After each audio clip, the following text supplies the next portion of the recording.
Bonjour à tous, c'est Pierre-Alexandre pour AndroGames.fr. Aujourd'hui, on va faire un petit test sur le jeu Pac-Man 256, qui est pour moi un incontournable du store, puisque il ressuscite une licence qui est quand même vieille comme le monde, et qui arrive quand même à se renouveler sur mobile, bien mieux que beaucoup de jeux aujourd'hui, qu'on pourrait retrouver un peu partout, et ça c'est super agréable. Alors que peut-on dire sur le jeu et ce qu'il apporte par rapport à sa bonne vieille version?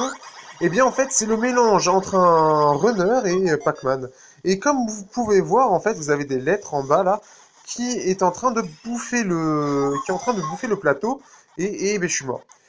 Et en fait, le but, c'est, en fait, au lieu d'avoir juste un carré où se déplacer, eh bien, on va devoir essayer de s'échapper tout en prenant en compte que vous avez aussi les fantômes qui sont après vous et qu'il faut éviter à tout prix.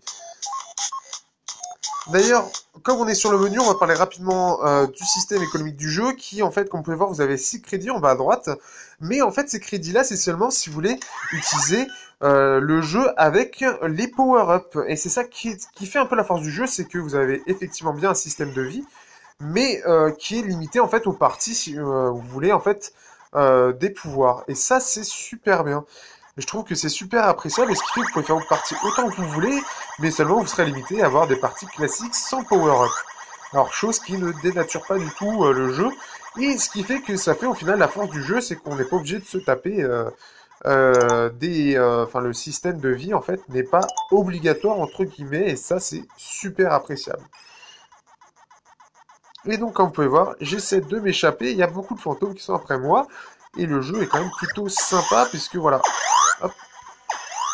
Et là, je fais un petit massacre. Et voilà, en fait, et le jeu, donc au niveau du gameplay, c'est très simple. C'est un slide pour dire dans quelle direction vous voulez aller. Et c'est très bien.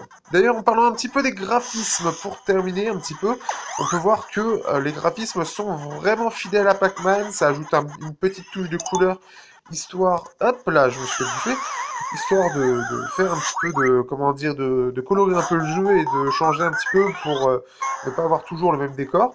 Mais ce qui est appréciable, c'est qu'on retrouve vraiment l'univers Pac-Man qui est du 2D, qui a été mis en 3D et qui rend le jeu toujours aussi, comment dire, ça ne dénature pas du tout le jeu en lui-même.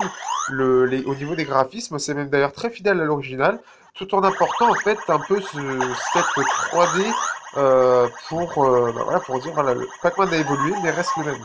C'est vraiment comme ça qu'on peut résumer le jeu d'ailleurs, c'est qu'il a évolué mais reste le même d'ailleurs. Hop, et je me suis fait avoir. Trop tard.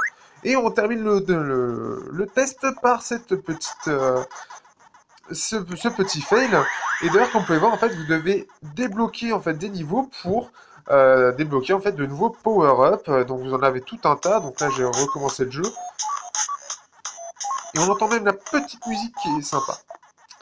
Et donc en termes de power-up, comme vous pouvez voir, bah, vous en avez une petite vingtaine, enfin un petit peu moins de 20. Et on peut en choisir 3 en fait qui vont être sur l'écran.